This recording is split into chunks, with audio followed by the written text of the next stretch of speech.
Hello everyone, welcome to back Sadhguru Rankas. This is Mahi. तो today I am going to talk about class 12 की हिंदी का जो syllabus 2024-2025 के लिए जो हमारी क्लास 12 की हिंदी की सिलेबस है वो आज मैं आपको प्रोवाइड करूंगा।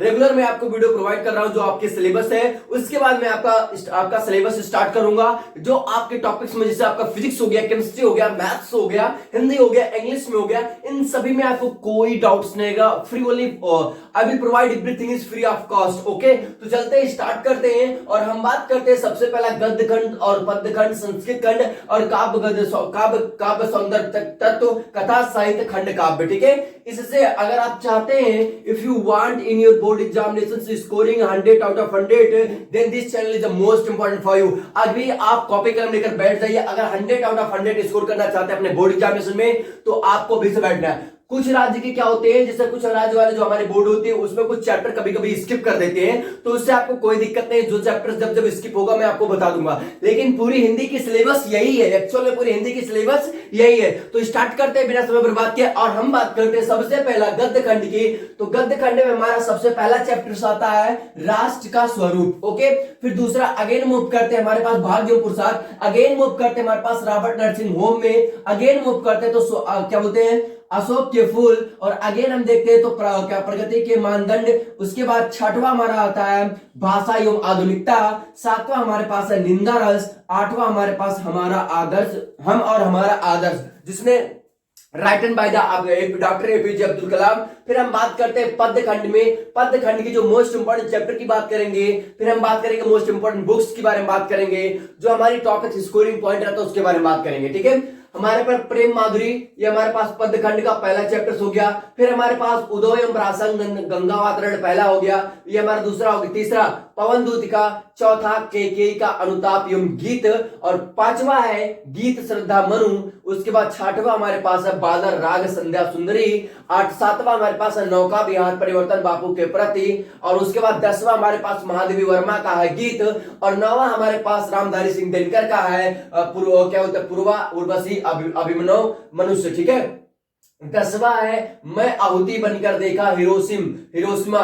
ये हमारे पास आज्ञे जी का है। ठीक है, उसके बाद हम संस्कृत खंड की बात कर लेते हैं। संस्कृत खंड में हमारे पास पहला चैप्टर है बहुजस्य सुधार्यम, उसके बाद क्या बोलते हैं दूसरा चैप्टर है हमारा संस्कृत भाषा है महत्वम, तीसरा चैप्टर है आत्मज्ञ एवं सर्वज्ञ, चौथा चैप्टर है ऋतुवर्णम, उसके बाद पांचवा चैप्टर है जातक कथा, छठवा है निरुतपति दिलीप है, उसके बाद सातवां है महर्षि दयानंद, आठवां है क्या बोलते सुभाष रत्नानी, नौवां है महामना मालवीय, 10वां है पंचशीलम सिद्धांत है, 11th है दूत वाक्यम। ठीक है, ये रही हमारे पास गद्य खंड, संस्कृत खंड एंड पद्य खंड। अगेन मैं मूव करता हूं काव्यगत सौंदर्य की बात करता हूं। काव्यगत सौंदर्य में आपको तैयार करना है रस हो गया, छंद हो गया, अलंकार हो गया। ठीक है, रस छंद अलंकार, और इसी में आपको याद कर लेना, आपको तैयार करना पत्र लेखन, उसके बाद निबंध। ठीक है, फिर हमारे पास कथा साहित्य में, जैसे कथा साहित्य में हमारा पंचलाइट आ गया, लाठी आ गया, पंचलाइट हर बार पूछा जाता है 5 नंबर का। उसके बाद गद्य खंड में हमारा श्रवण कुमार हो गया। ठीक है,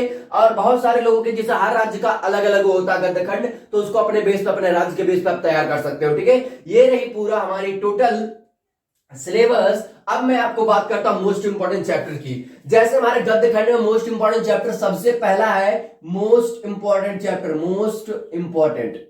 मोस्ट इंपोर्टेंट जो हमारे पास यहाँ पे है आप देख सकते हैं आईएमपी। ठीक है, मोस्ट इंपोर्टेंट पहला है राष्ट्र का फूल, राष्ट्र का स्वरूप, दूसरा हमारे पास है अशोक का फूल, और तीसरा भाषा एवं आधुनिकता, और चौथा हमारे पास हम और हमारा आदर्श। ये आप नोट कर लीजिएगा कहां से, हमारे पास ये पहला,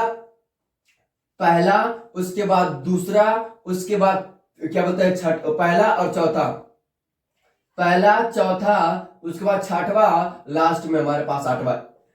this is the most important chapter. Okay, उसके बाद 10वां हम बात करते हैं पद्य खंड में। पद्य खंड में हमारे बात कर लेते हैं, यहाँ पे हमारे पास 9वां chapter is the most important, जिसको मैं स्टार लगा रहा हूं मोस्ट इंपोर्टेंट, इसमें पूछ लेता है मोस्ट इंपोर्टेंट। नौका विहार हो गया मोस्ट इंपॉर्टेंट, ठीक है। गीत से पूछ लेता है, गीत नौवा मोस्ट इंपॉर्टेंट। उसके बाद पवन दूतिका से भी कभी कभी पूछ लेता है, श्रद्धा मनु से पूछ लेता है। ये सब मोस्ट इंपॉर्टेंट चैप्टर के अकॉर्डिंग आते हैं। लेकिन संस्कृत में 100% दावे के बोलता हूं 14 नंबर आपका कहीं नहीं जाएगा। पहला आपको तैयार कर लेना है हमारे पास स्टार नंबर 1 संस्कृत भाषाएं महत्तम, स्टार नंबर 2 हमारे पास आत्मज्ञान सर्वज्ञ, स्टार नंबर 3 जातक कथा, star number 4 Subhash Ratnani, star number 5 मामला मालवीय और स्टार नंबर 10 ये हमारा पंचदशियों सिद्धांत है। बस संस्कृत में आप इतना पढ़ लो, आपका बोर्ड एग्जामिनेशन में 14 नंबर कहीं नहीं जाएगा, ठीक है। कितना नंबर? 14 नंबर कहीं नहीं जाएगा। अब बात कर लेते हैं बुक की, तो ये हमारी इंपॉर्टेंट चैप्टर हो गई। बुक की बात कर लेते हैं तो एनसीईआरटी बुक आता है, एनसीईआरटी, ठीक है। किसके द्वारा? By the conduct of the government, NCERT द्वारा कंडक्ट किया जाता है। उसको आप क्या बोलते हैं, बाय कर लोगे और बाय करके आप शुरुआत से अंत से पढ़ोगे। Don't think about you have the plenty of time, don't you have the plenty of time. आपके पास पर्याप्त समय नहीं है, इसलिए मत सोचो कि मैं और आपको अगर आप मैक्सिमम मार्क्स स्कोर करना चाहते हैं, 98 परसेंटाइल स्कोर करना चाहते हैं अपने बोर्ड एग्जामिनेशन में, तो आपको इक्वल फोकस करना पड़ेगा। Every subject each of subject you focused equal, ठीक है। आपको इक्वल फोकस करना पड़ेगा। तो ये रही आपकी क्लास 10-12 की हिंदी का मोस्ट इंपोर्टेंट सिलेबस। अब आई होप आपको बहुत बेहतर लग रहा होगा। तो मैं आपको मिलता हूं नेक्स्ट वीडियो में। Till keep learning, keep exploring, wish you all the best.